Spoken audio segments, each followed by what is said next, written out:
जय जय रघुवीर समर्थ. श्रीमत दासबोध दशक 16वा. तत्वान्वयाचा समास 10वा. गुणभूत निरूपणनाम. श्रीराम समर्थ. पंचभूते चाले जग, पंचभूतांची लगबग, पंचभूते गेलिया मग काय आहे. जय सद्गुरू. श्रीमत दासबोधातील दशक 16वा तत्वान्वयाचा आणि शेवटचा समास 10वा. गुणभूत निरूपणनाम. आता या दशकाच्या उत्तरार्धाकडे समर्थांनी आपल्याला आणलं आहे आणि हा समास आपल्याला सृष्टीची रचना, जीवनाचा उगम, आत्म्याचे महत्त्व आणि उपासनेची अपरिहार्यता अतिशय सुंदर पद्धतीने समजावून सांगतो.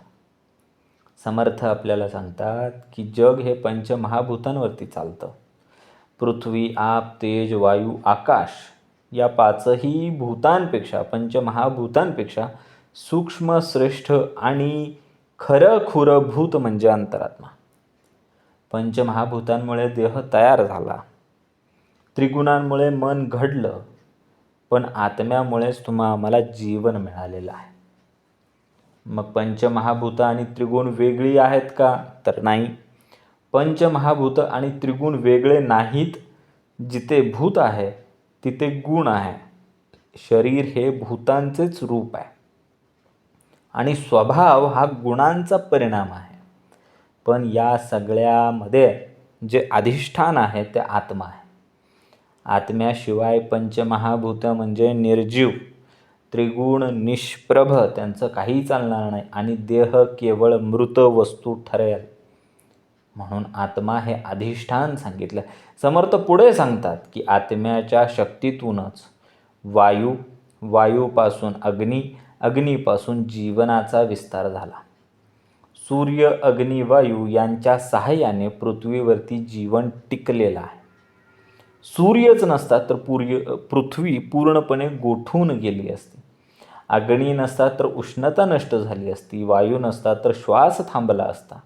म्हणजे जीवन हे निसर्गातील सर्व शक्तींच्या संतुलनावरती आधारित आहे. सृष्टीत केवळ उष्णता किंवा केवळ शीतलता असती तर जीवन नष्टच झालं असतं. म्हणून भगवंताने समतोल राखलेला आहे. म्हणून ऋतू निर्माण केला आहे. पावसाळा, उन्हाळा, हिवाळा हे ऋतू निर्माण केले.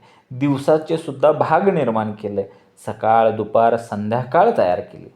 दुःखानंतर सुख दिलं, थकव्यानंतर विश्रांती दिली, अडचणीनंतर उपाय दिले. हा देवाचा नियम आहे. हाच सृष्टीचं सौंदर्यपूर्ण असं न्यायरूप आहे. रोग निर्माण झाले म्हणून औषधी सुद्धा निर्माण केल्या. म्हणजे समस्या आणि उपाय हे दोन्ही एकाच सृष्टी रचनेतून निर्माण झालेले आहे. देहातील रक्त, वीर्य तसेच पृथ्वीमध्ये असलेले हिरे, मोती, रत्ने ही सर्व आपतत्वातून निर्माण झाली. सूक्ष्म देह आणि स्थूल सृष्टी एकाच नियमावरती चालत असतात. समर्थ पुढे सांगतात की या सगळ्यांचा खरा पाया म्हणजे जीवन आहे. जीवनच नसेल तर व्यवहार, धर्म, कोणतीही साधना, उपासना शक्यच नाही आहे. जीवनाचा पायासुद्धा आत्मा आहे. आत्म्याशिवाय असलेली सृष्टी ही प्रेतवत असते, प्रेतासारखी असते. देह असला आणि त्यामध्ये जर आत्मा नसला तर ते काय आहे? मृत शरीर आहे, मृत देह आहे. समर्थ पुढे सांगतात की शास्त्र, तर्क, अनुमान यांना मर्यादा आहेत. देवाचे गुण अगाध आहेत, त्यांची महिमा खूप मोठी आहे. वेद, शेषनाग, वाणी यांनाही याचे पूर्ण वर्णन करता आलेलंच नाही आहे. म्हणून देवाला केवळ बुद्धीने समजून घेता येत नाही. त्यासाठी करावी लागते ती उपासना, भक्ती आणि प्रचिती घ्यावी लागते. आत्माच नसेल तर विवेकच नाही आणि विवेक नसेल तर योग्य मार्ग नाही आणि योग्य मार्गच नसेल तर काय आहे? मोक्षसुद्धा नाही आहे. म्हणून उपासना हा जीवनाचा सर्वात मोठा आधार आहे. उपासनेचा मोठा आश्रय उपासनेविन निराश्रय. उदंड केले तरी जयो प्राप्त नाही. मग उपासनेशिवाय माणूस कसा आहे? निराश्रित आहे, निराधार आहे. मग कितीही उदंड कष्ट करीत राहिला तरीही त्याला काय ज्ञान मिळणार नाही, त्याला जय काय मिळणार नाही. पण उपासना नसेल तर खरा काही विजय मिळणार नाही. आणि उपासना असेल तरच परमार्थातला जय प्राप्त होणार आहे. समर्थ शेवटी ठामपणे सांगतात की जो समर्थांच्या चरणी ईश्वराशी जोडलेला नाही आहे तो भरकटलेला आहे.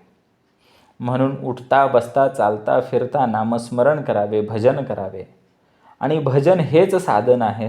भजन हाच अभ्यास आहे. आणि भजनानेच काय आहे, परलोकाची प्राप्ती आहे. या समासातून आपल्याला काय समजतं की सृष्टी गोंधळात नाही आहे, तर सृष्टीमध्ये अद्भुत संतुलन रचलेलं आहे. आत्मा हाच सृष्टीचा खरा आधार आहे. बुद्धी अपुरी आहे पण भक्ती पूर्ण आहे. उपासना नसेल तर जीवन पोकळ राहते, निराधार राहते. आणि भजन हेच खरं जीवन साधन आहे. हा जो गुणभूत निरूपण नाम समास आहे तो आपल्याला शिकवतो की जेव्हा जेव्हा आपण निसर्गाकडे पाहू तेव्हा तेव्हा एक वैज्ञानिक दृष्टिकोन ठेवावा. जेव्हा जेव्हा आपण देहाकडे पाहू तेव्हा विवेक जागृत ठेवावा. जेव्हा आपण मनाकडे पाहू तेव्हा संयम ठेवावा. आणि जेव्हा आत्म्याकडे पाहू तेव्हा आपण पूर्ण शरणागती ठेवावी. बघा ना, आता पहिल्याच ओवीमध्ये सांगितलं आहे, पंचभूते चाले जग, पंचभूतांची लगबग, पंचभूते गेलिया मग काय आहे.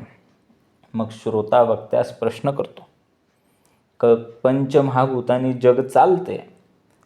जगात सर्वत्र पंचमहाभूतांची लगबग सुरू आहे, कार्य चाललेलं दिसून येत आहे. मग ही पंचमहाभूतच जर लय पावली तर मग काय उरेल, बरोबर ना. हे संपूर्ण जग जे जे आहे ते पंचभौतिक आहे. मग हे पंचभौतिक म्हणजे पृथ्वी, आप, तेज, वायू, आकाश, हे पंचमहाभूतापासून जे जे आपल्याला दृश्य स्वरूपात दिसतं ते सर्व पंचमहाभूतांवरती आधारित. आणि हेच सगळं नष्ट झालं तर जग म्हणून काय उरेल का. म्हणजेच आपले शरीर, निसर्ग, व्यवहार हे सगळं काय आहे, पंचमहाभूतांवरतीच आधारित आहे. वीज, पाणी, हवा नसती तरी आपलं आधुनिक जीवन सगळं थांबून गेलं असतं. तसंच पंचमहाभूतं नसती तर जीवन थांबतं. मग बघा पुढं सांगितलं, श्रोता वक्त्यास बोले, भूतांचे महिमे वाढविले, आणि त्रिगुण कोठे गेले सांगा स्वामी. मग श्रोता वक्त्याला प्रश्न करतो की स्वामी, सारासार विवेकात पंचमहाभूतांचे फारच महत्त्व वाढलेले दिसून येते. मग त्रिगुण कुठे ठेवले गेले, कृपया हे आपण सांगावे. मग विचारला. आता श्रोता हुशार आहे. तुम्ही पंचमहाभूतांचा महिमा सांगितला, पण सत्व, रज, तम हे त्रिगुण कुठे गेले. आपण शरीरावरती चर्चा करतो ना, पंचमहाभूती असलेल्या शरीरावरती चर्चा करतो, पण मनाच्या वृत्ती म्हणजे हे त्रिगुण आहेत बरं का, ह्यांना विसरतो. समर्थ सांगतात की दोन्ही जे आहेत ते एकमेकापासून वेगळे नाहीत. ते पंचमहाभूत आणि हे त्रिगुण यांना मिळून समर्थ काय म्हणतात, अष्टधा प्रकृती असं म्हणतात. बरोबर, हे वेगळे नाही आहेत, हे एकच आहे. मग अंतरात्मा पाचवे भूत, त्रिगुण त्याचे अंगभूत, सावध करुणिया चित्त बरे पहा. मग आता समर्थ सांगू लागले की अंतरात्मा हे पाचवे भूत जाणावे, त्रिगुणांचा अंतर्भाव त्यातच होतो, हे चित्त सावध ठेवून नीट विचार करून पाहिले तर कळेल. बरोबर का, सावध करुणी चित्त बरे पहा. मग खरं पाचवं भूत म्हणजे अंतरात्मा. त्रिगुण हे त्या अंतरात्म्याचे अवयव आहेत. पंचमहाभूत हा देह जो आहे हा पंचमहाभूताचा आहे, पण जीवन मात्र आत्म्यामुळे आहे. बघा ना, आमच्याकडे मोबाईल आहे. तो मोबाईल काय आहे, ते साधन आहे. पण त्या मोबाईलला काय लागते, बॅटरी लागते, चार्जिंग लागतं. आणि त्याला जर बॅटरीज नसेल तर ते निरुपयोगी ठरतं. तसंच देह पंचमहाभूतांचा आहे, पण त्याच्यामध्ये असलेला आत्मा आहे म्हणून तो कार्यरत आहे. आणि जर त्याच्यामध्ये आत्मा नसेल तर तो मृतदेह आहे.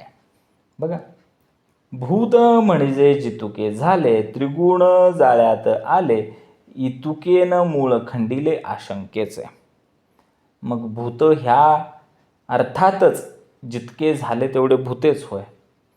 त्रिगुण झालेल्यातच जमा आहे, इतके सांगितल्याने आशंकेचे मूळच नाहीसे झाले आहे. जिथे पंचभूता आहेत तिथे त्रिगुण आपोआप येतात, बोलवावं लागत नाही. मन, देह, मन आणि स्वभाव सगळे त्रिगुणांच्या प्रभावामध्ये आहेत. काही लोक शांत असतात ती सात्विक असतात, काही लोक चंचल असतात ती राजसिक असतात, आणि काही लोक मात्र आळशी असतात. हे गुण शरीर आणि मनामध्ये मिसळलेले असतात. बरोबर आहे का? वेगळं नाही आहेत. जे पंचमहाभौतिक आहे त्याच्यामध्ये त्रिगुण हे आहेतच आहेत. हा जो देह आहे हा बैठकीला येतो आणि शांत श्रवण करतो, सात्विक देह आहे. बैठकीला येतो आणि चंचल करतो, काहीतरी बाहेरचा विचार करतो, तो राजसिक आहे. आणि हाच देह जेव्हा तिथं बसून समर्थांनी सांगितले परमार्थामध्ये झोपून द्यायला पाहिजे, आणि जेव्हा हा परमार्थामध्ये झोपून देतो, आळशी राहतो, तेव्हा तो तामसिक गुण असतो. बरोबर आहे का? आणि हे जे सगळे त्रिगुण आहेत हे फक्त मनामध्ये नाही आहेत तर शरीरामध्ये सुद्धा ते मिसळलेली आहेत. भूता वेगळे काही नाही, भूत जात हे सर्वही, एका वेगळे एक नाही घडे चिना. मग भूता वेगळे हे दृश्य सृष्टीमध्ये दुसरं काहीच नाही आहे. जे जे काही दृश्य स्वरूपामध्ये आहे ते पंचभौतिकच आहे. एकाशिवाय दुसऱ्यापासून काहीच घडू शकत नाही. पंचमहाभूतापासून वेगळं असं काहीच नसतं. संपूर्ण सृष्टी एकाच तत्वातून निर्माण झालेली आहे. मातीपासून विटही तयार होतं, मातीपासून मडकंही तयार होतं. मग रूपं वेगवेगळी आहेत पण मूळ एकच आहे ना. बरोबर. बघा आता पुढे, आत्म्याचेनी झाला पवन, पवनाचेनी प्रगटे अग्न, अग्नीपासून जीवन ऐसे बोलती.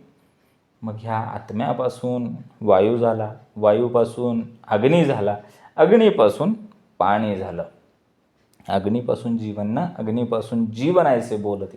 समर्थ सांगतात आत्म्याच्या शक्तीमुळेच वायूची उत्पत्ती झाली, वायूपासून अग्नी, आणि त्या अग्नीपासून जीवनाचा विस्तार झाला.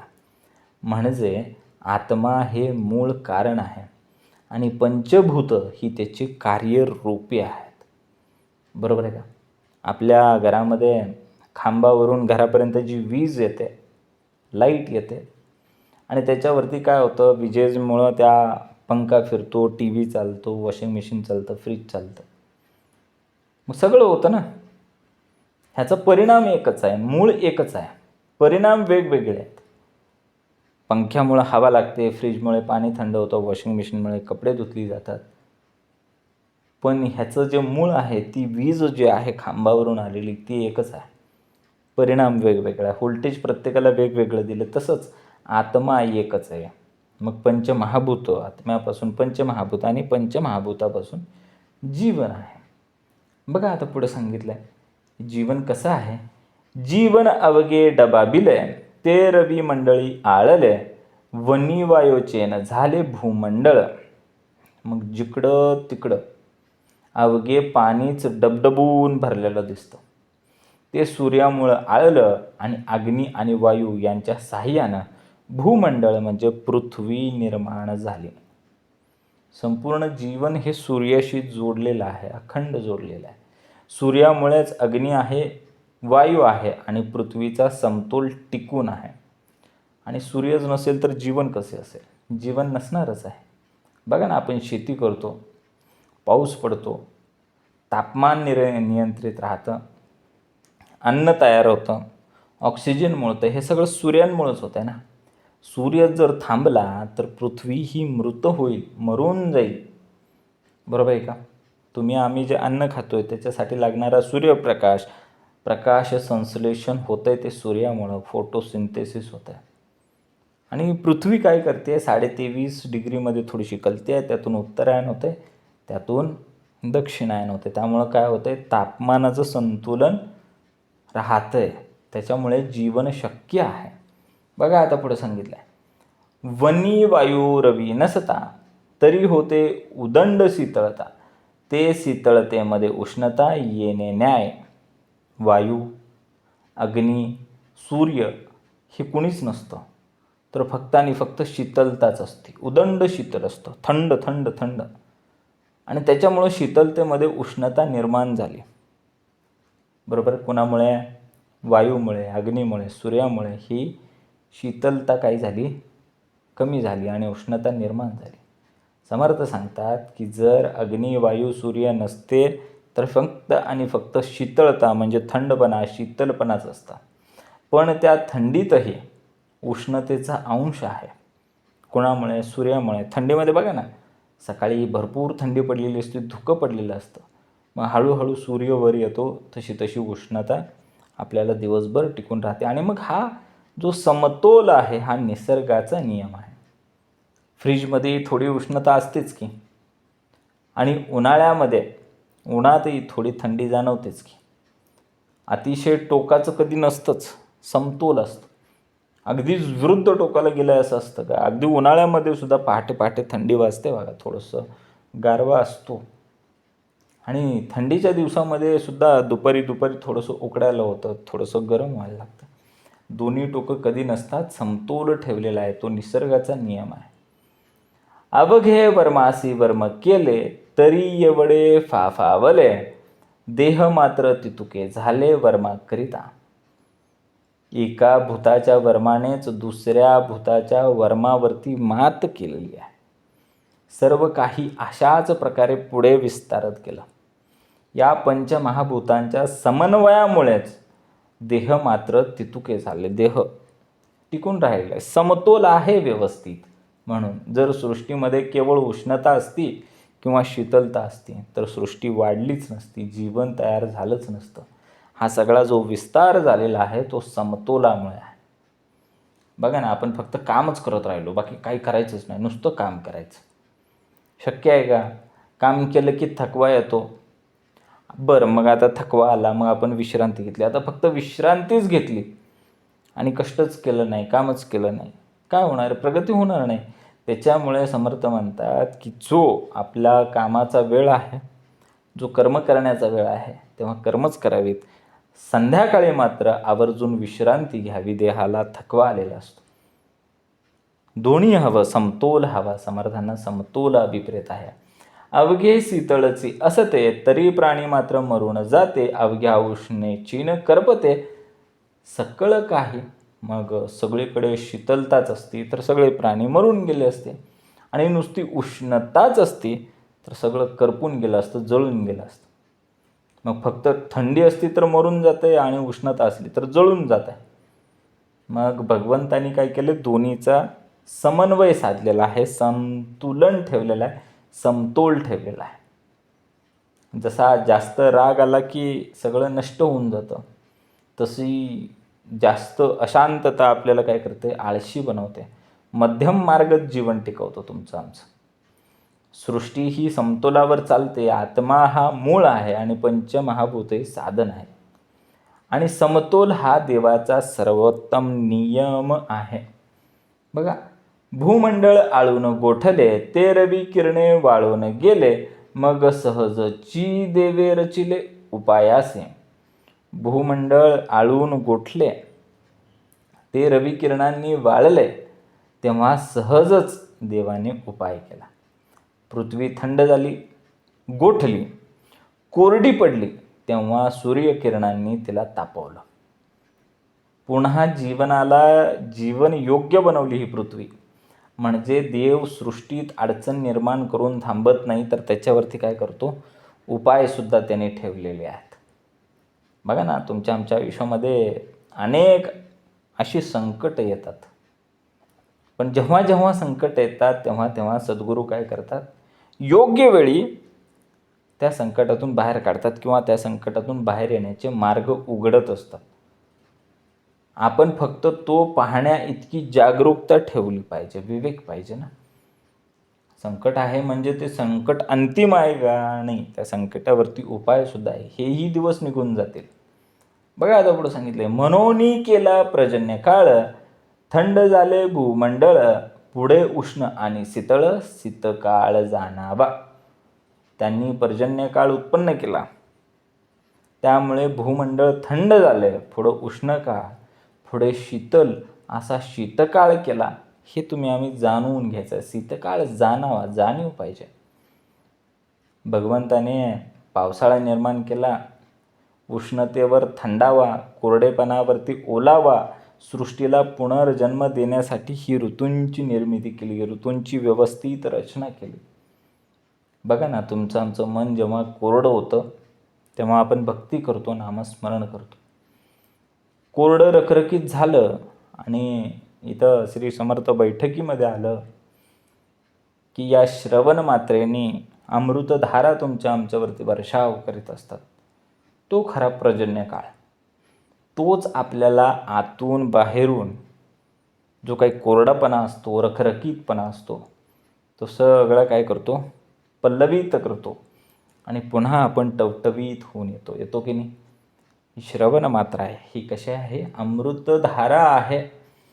बघा पुढे सांगितलंय, शीतकाळे कष्टले लोक करपून गेले वृक्षाधिक, म्हणून पुढे कौतुक उष्ण काळाचं आहे. मग शीतकाळांनी लोकांना कष्ट झालं, नुसतीच थंडी पडली. मग वृक्षाधिक थंडीने काय झाले, गोठून गेले.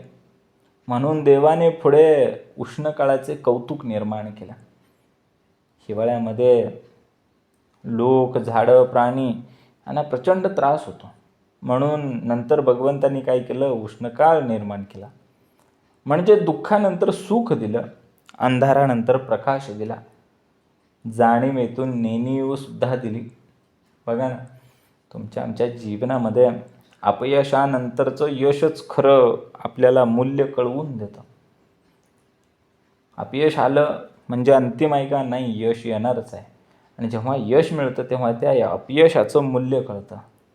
मग दुःख नसतं तर सुखाची किंमत समजलीच नसते ना, बरोबर आहे का. त्याहीमध्ये प्रातःकाळ, मध्यान्हकाळ, सकाळ, शीतकाळ, उष्णकाळ निर्माण केलं. मग याच्यामध्ये सुद्धा काय केलं, प्रातःकाळ, मध्यान्हकाळ, सायंकाळ, शीतकाळ, उष्णकाळ सगळं निर्माण करून दिलं. कशासाठी, दिवसाचे 3 भाग, ऋतूंचे बदल, हे सगळं जीवन संतुलित ठेवण्यासाठी केलं बरं का. निसर्ग कधीही एकसारखा राहत नाही का, राहतो. कधी दक्षिणायन असतं, कधी उत्तरायण असतं, कधी ऋतूंमध्ये बदल होतात. दिवस रात्र, ऋतुचर्या, दिनचर्या ही बदलत राहते. समुद्राला भरती येते, ओहोटी येते. चंद्रसुद्धा कमी कमी होत जातो, वाढत वाढत जातो की नाही. मग त्यातून भरती येते, ओहोटी येते. तुमच्या आमच्या जीवनामध्ये तसंच असतं. सकाळ सकाळ भरती आलेली असते, उत्साह आलेला असतो. सकाळी उत्साह, उर्मी असते, जागृती असते. दुपारी कर्म असतात, सर्व कार्यभाग असतो. संध्याकाळी शांतता असते. हे जीवनाचं सुंदर चक्र आहे. समर्थांनी सांगितलं बघा, प्रातःकाळ, मध्यान्हकाळ, सायंकाळ, शीतकाळ, उष्णकाळ हे सगळे काळ ठेवलेले आहेत. कशासाठी, हे जीवनाचं सगळं सुंदर चक्र संतुलित राहून समन्वय साधत ते पुढं गेलं पाहिजे, एका जागी थांबलं नाही पाहिजे. निसर्गच कधी मुळात एकसारखा राहत नाही, तुम्ही आम्ही करायचं. ऐसे एकामागे एक केले, विलेने नेमस्त लाविले, येणेकरिता जगले प्राणी मात्र. मग असं एकामागे एक निर्माण करत गेले आणि क्रमाक्रमाने त्यांना नेमस्त केले. त्यामुळेच हे सबंध प्राणी मात्र काय झाले, जगले, तगले. एकामागोमाग एक अशी व्यवस्था लावून दिली सृष्टीला, नियमबद्ध केलं सृष्टीला. त्यामुळेच तुम्ही आम्ही जगू शकतो, है ना. नियम खूप महत्त्वाचे आहेत. बघा, वाहतुकीचे नियमच नसते तर नुसते अपघातच झाले असते. सिग्नल पाळला पाहिजे, सिग्नलच नसते तर काय झाले असते, नुसते अपघात झाले असते. तसेच देवाने नियमच केले नसते तर सृष्टीमध्ये कुठलंही समन्वय नसतं आणि सृष्टी टिकलीच नसती, संतुलनच नाही तर कसं. देवाने सृष्टीमध्ये गोंधळ घातलेला नाही हो, आपल्याला वाटतंय तसं. त्याच्यामध्ये मात्र अद्भुत शिस्त आहे, समतोल आहे आणि ही रचना करुणेतून केलेली आहे. बघा ना, आधी दुःख येतं, प्रचंड दुःख येतं आणि त्या दुःखानंतर सुख येतं. उष्णतेनंतर थंडी येते, थंडीनंतर पुन्हा उष्णता येते. अडचणीनंतर उपायसुद्धा येतो ना. कष्टाचे दिवस असतात, अडचणी असतात, प्रचंड अडचणी असतात. अगदी प्राणांतिकसुद्धा आपल्यावरती प्रसंग ओढवतो, पण त्याच्यावरती उपायसुद्धा सद्गुरूच देतात. हा सद्गुरूंचा स्वभाव आहे. हे तुम्ही आम्ही जाणीवेतून समजून घेतलं पाहिजे. बघा पुढं सांगितलं आहे, नाना रसे रोग कठीण, म्हणून औषधी केल्या निर्माण, परंतु सृष्टीचे विवरण कळले पाहिजे. मग अन्नामधील नाना रसांनी कठीण रोग निर्माण झाले. मग त्याच्यावरती उपाय म्हणून औषधी निर्माण केल्या गेल्या. याप्रमाणे सृष्टीची रचना जाणून घेतलीच पाहिजे. बघा ना, सृष्टीमध्ये रोग आहेतच, म्हणून देवांनी काय केलं, त्याच्यावरती औषधी निर्माण केल्या. रोग आणि उपाय हे दोन्ही देवाच्या योजनेमध्ये होतच आहेच, पण त्यामागचं सृष्टीचं तत्त्वज्ञान आम्ही समजून घेतलं पाहिजे. आजार झाला म्हणून फक्त औषध घ्यायचं नाही, तर आहार विहार जीवनशैलीसुद्धा समजून घ्यायची आहे आणि ती सुधारायची आहे.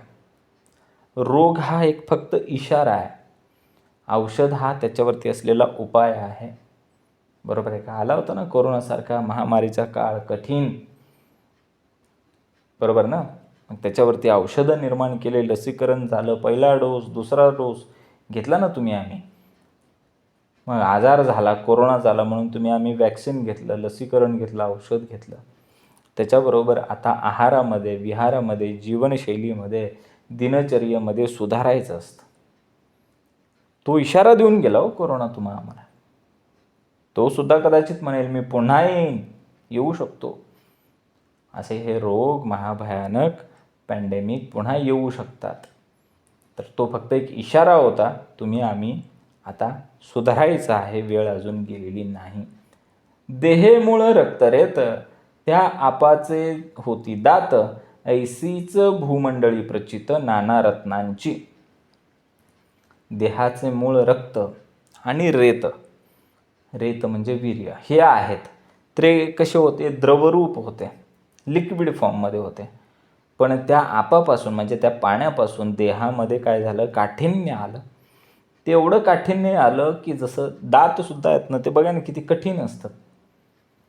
हे पिंडात जसे होते तसेच ते ब्रह्मांडामध्ये नाना रत्नांची, म्हणजे ते जसे दात आपले कठीण होते तशी रत्न कठीण असतात बघा. कठीण रत्नांची उत्पत्तीसुद्धा केली. ही प्रचितीतून जाणून घ्यायचा विषय आहे. देहामध्ये रक्त आहे, वीर्य आहे पाण्यापासून. मग पृथ्वीमध्ये सुद्धा पाण्यापासूनच रत्न तयार झाली. मग देहामध्ये रक्त आणि वीर्यापासून म्हणजे पाण्यापासून वेगवेगळे अवयव निर्माण झाले. त्यामधले काही कठीणातले कठीण आहे. समर्थांनी तिथं दाताचा दृष्टांत दिला. तसाच या पृथ्वीमध्ये त्या पाण्यामुळेच, त्या आपामुळेच नाना विविध रत्न तयार झाले.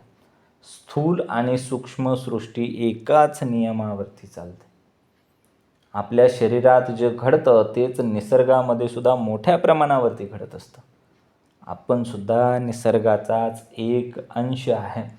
आपण सुद्धा निसर्गाचा एक अवतारच आहे. जे पिंडी ते ब्रह्मांडी, जे आत आहे ते बाहेर आहे. सकळासी मूळ जीवन बांधा, जीवन चाले सकळ धंदा, जीवने विन हरी गोविंदा, प्राणी कैचे. सर्वांचे मूळ हे जीवन आहे, पाणी आहे. मग त्याच्या योगाने सर्व धंदा, जीवन निर्वाह, व्यवहार चालू आहेत. जीवन नसेल तर मग काय? हरिगोविंद असंच म्हणावं लागेल. मग काय? प्राणी तरलेच नसते. बरोबर? जीवन हा सर्व व्यवहारांचा पाया आहे. जीवनच नसेल तर मग कुठला देव, कुठला धर्म, कुठली कर्तव्य, कुठली नैतिकता, कुठली नीतिमूल्य, काहीच उरत नाही हो.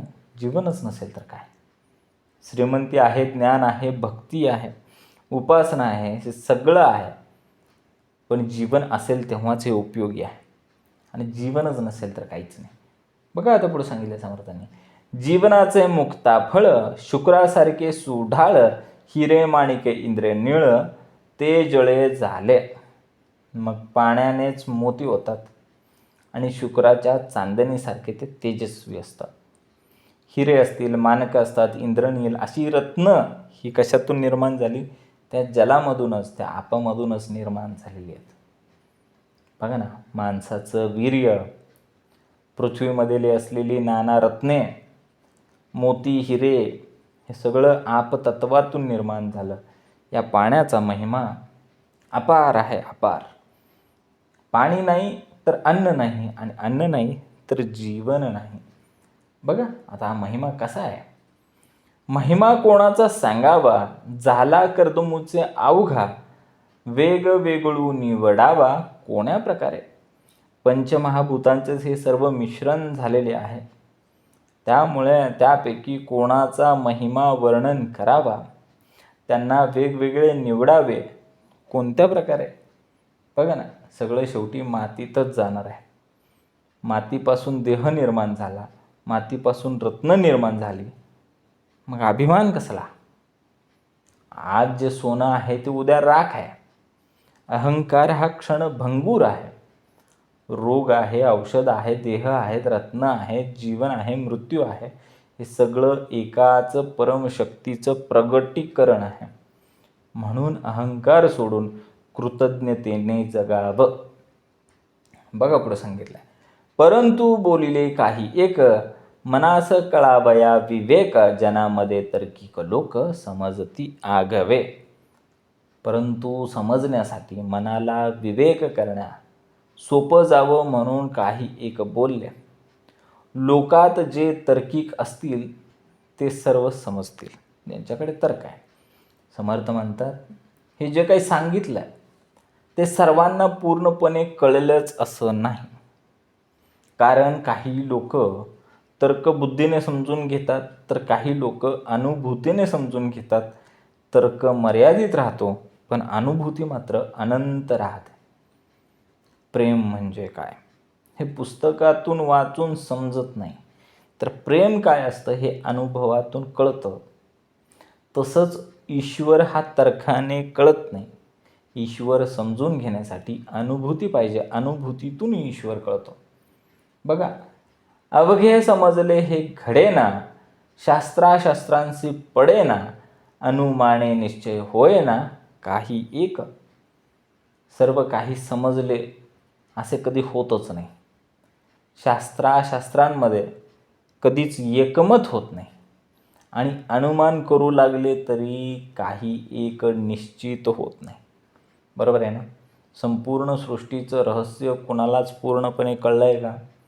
की मला सगळं समजलं, आता काही शिल्लकच राहिलेलं नाही, असं कधी होत नाही. शास्त्र, तर्क, अनुमान यांना काय मर्यादा आहेत, कारण ईश्वर त्याच्या पलीकडे आहे. बघा ना, आपण आकाशाची मोजणी केली आहे का कोणी? आकाश केवढं मोठं आहे याचं मोजमाप केलं आहे का? मीटरपट्टी, टेपपट्टी घेऊन कधी कोण गेलं आहे का? आपण आकाशाची अनंतात मोजणी करतो. आकाश किती अनंत म्हणतो, त्या अनंताचं मोजमाप करता येत नाही. तसं तो अनंत आहे, त्याचा अंतच नाही आहे. मग तुम्ही आम्ही असं कसं म्हणू शकतो की मला सगळं कळालं? हे सगळे मीटर, फूट, किलोमीटर, सेंटीमीटर, मिलीमीटर हे सगळे युनिट्स आपणच काढले. मग अनंत कशासाठी काढलं? आकाश केवढा आहे? अनंत आहे. ईश्वर केवढा आहे? अनंत आहे. असं नसतं ना. बघा आता पुढं, अगाध गुण भगवंताचे, शेष वर्णू न शके वाचे, वेदविधी तोही काचे, देवे विण. मग इथं काय सांगितलं? भगवंताची महिमा, भगवंताचे गुण, भगवंताच्या लीला अगाध आहेत. शेषसुद्धा त्याचं वर्णन करू शकत नाही. देवाशिवाय म्हणजे अंतरात्म्याशिवाय वेदविधी कमी पडतात. भगवंताचे गुण एवढे अगाध आहेत, मोठे आहेत की शेषनाग वेद वर्णन त्यांचे करूच शकत नाहीत. वाणी अपुरी पडते हो. समुद्रामध्ये किती थेंब आहेत मोजता येईल का? बरं, त्याची खोली किती आहे मोजता येईल? समुद्रामध्ये पाणी किती आहे मोजता येईल? नाही येऊ शकत, कधी समजणारच नाही. एवढी त्याची महिमा अगाध आहे. बघा आता पुढं, आत्माराम सकळा पाळी, अवघे त्रैलोक्य संभाळी, तया येणे विन धुळी, होये सर्वत्रांचे. आत्माराम सर्वांना पाळून ठेवलेला आत्मारामानं. फक्त तुम्हा आम्हाला नाही, त्रैलोक्याला सांभाळतोय तो एकटा नसेल तर सर्वांची दुर्दान आहे. तो जर गेला मग काही नाही, फक्त आणि फक्त मृतच आहेत सगळे. कसा आहे? तो आत्मा आहे, तो आत्माराम जो आहे तो परमात्मा आहे. तो त्रैलोक्याला सांभाळतो, तो तिन्ही लोकांना आधार देतो, त्यांचं पालन पोषण करतो, पोसतो, चालवतो. त्याच्याशिवाय सगळे काय आहेत? धुळी समान आहेत. फक्त धूळ आहे, धूळ, बाकी काही नाही. जेव्हा ना मेन कनेक्शन एखाद्या बिल्डिंगला सप्लाय असतो त्या डी पीवरनं, आणि जेव्हा ती लाईटच जाते तेव्हा पूर्ण बिल्डिंग निमिषार्धामध्ये अंधारात जाते, अंधार येतो तिथं पूर्ण. तसा आत्मा जर निघून गेला ना तर फक्त अंधार, या सृष्टीमध्ये सगळं मृत अंधार होऊन जाईल. त्याच्यामुळे बुद्धी अपुरी आहे, तर्क अपुरा आहे, पण आत्मा पूर्ण आहे. म्हणतो ना आपण, ओम पूर्णमद पूर्णमिदं पूर्णात पूर्णमुदच्यते पूर्णस्य पूर्णदेवाय पूर्णमेवावशिष्यते. म्हणतो ना आपण, देवाला समजून घ्यायचं असेल तर डोकं नाही लावायचं, अंतःकरणाने पाहायचं, तेव्हा त्याचं ते पूर्णत्व आम्हाला समजणार आहे. जेथे आत्माराम नाही तेथे उरू शकेन काही, त्रयलोकीचे प्राणी सर्व ही प्रेतरूपी. मग जिथे अंतरात्मा नसेल तिथं काहीच उरत नाही, उरूच शकत नाही. त्याच्याशिवाय त्रैलोक्यातील सर्व प्राणी हे प्रेतासमान आहेत, प्रेतरूपच आहे तो. जिथे आत्मा नाही तिथं काही टिकत नाही. मग सगळे प्राणी आत्म्याशिवाय प्रेत राहतील. शरीर आहे, श्वास नाही, देह असून सुद्धा निरुपयोगी झाला तो. शरीर आहे की हो, पण त्यात आत्मा नाही, तो श्वासच घेणार नाही, निरुपयोगी झाला, मृत झाला. आत्माच देहाला अर्थ देतो, आणि आत्माच निघून गेला की सगळं निरर्थक होऊन जातं. बरोबर का? आत्मा नसता येती मरणे, आत्म्याविन कैचे जीने, बरा विवेक समजणे अंतर्यामी. मग आत्मा नसेल तर मरण ठरलेलंच आहे. आत्म्याविना जीवन म्हणजे केवळ हालचाल असते, तिथं चेतना नसते. खरं जीवन हे आत्म्यामुळेच आहे. वीज नसलेला पंखा दिसायला आहे, दृश्य दिसतंय, हां पंखा आहे, लाईट नाही, चालतो का? नाही चालत. फिरतो का? नाही फिरत. येते का वारा हवा येतं का? नाही. कसं येईल? वीजच नाही हो. तसंच आत्म्याविना देह पण जीवनच नाही आहे. काय उपयोग आहे त्याचा? निरर्थक आहे. समजणे हे विवेकाचे, तेही आत्म्याविन कैचे, कोणी एक जगदीशाचे भजन करावे. विवेकाने समजून घेणे हे सुद्धा अंतरात्म्याशिवाय शक्य नाही आहे, शक्य आहे. म्हणून माणसाने जगदीशाचे भजन करावे. विवेक म्हणजे आत्म्याच्या उपस्थितीत होणारी खरी समज म्हणजे विवेक. आत्म्याविना बुद्धीला दिशाच नसते. का असते? आत्माच नसेल तर बुद्धी काय विचार करणार? म्हणून विवेकही आत्म्यावरच आधारलेला. कितीही शिक्षण घेतलं, डिग्र्या घेतल्या, पदव्या घेतल्या, पण जर आपल्याकडे विवेक नसेल, सत्सद विवेक बुद्धी नसेल, तर माणूस चुकीचे निर्णय घेतो. विवेक हा आत्म्याचा प्रकाश आहे. बघा आता पुढे सांगितलं, उपासना प्रकट झाली तरी हे विचारणा कळली, या कारणे पाहिजे केली विचारणा देवाची. ज्याच्या अंतर्यामी उपासनेची आवड होते त्यालाच सर्व विचार कळतात. म्हणून अंतरात्म्यासंबंधी विचारणा केलीच पाहिजे. उपासनेमुळेच हे सगळे तत्त्वज्ञान स्पष्ट होतं. देवाविषयी विचारच नसेल तर आत्मज्ञान कळणार नाही. विचारणा म्हणजे आध्यात्मिक जागृती आहे बरं का. विचारणा केली पाहिजे. प्रश्न विचारल्याशिवाय उत्तर मिळणार नाही. देवाविषयी विचारल्याशिवाय अनुभूती मिळणार नाही. म्हणून ना बघा ना, आले आले विचारतंय, श्रोते पुसते कोण ग्रंथ, आल्या आल्या सुरूच करते पहिल्या ओळीपासून.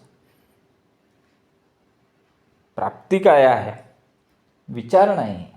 प्रश्न विचारल्याशिवाय उत्तर मिळत नाही. मग समर्थ सांगतात ना, गुरु शिष्यांचा संवाद आहे. मग संवादरूपी आपल्याला उत्तर मिळतं. बघा आता पुढे सांगितलं, ते तो उपासना प्रकट झाली. ज्याच्या अंतर्यामी उपासनेची आवड निर्माण होते त्याला हे सगळं कळून येतं. मग ही उपासना कशी आहे बघा. उपासनेचा मोठा आश्रयो, उपासने विन निराश्रयो, उदंड केले तरी जयो प्राप्त नाही. आम्हाला सर्वांना एकच मोठा आधार आहे, उपासना. आणि उपासना नसेल तर उपासनेशिवाय सर्व काय आहे? निराश्रय आहे, निरर्थक आहे, व्यर्थ आहे. मग अंतरात्म्याच्या ज्ञानाशिवाय इतर यज्ञ केले, याग केले, उदंड खटपटी करत बसला तरी हे सगळं काय आहे? काही प्राप्त करून देणार नाही. ते फुकट आहे, वाया जाणार, जयच प्राप्त होणार नाही.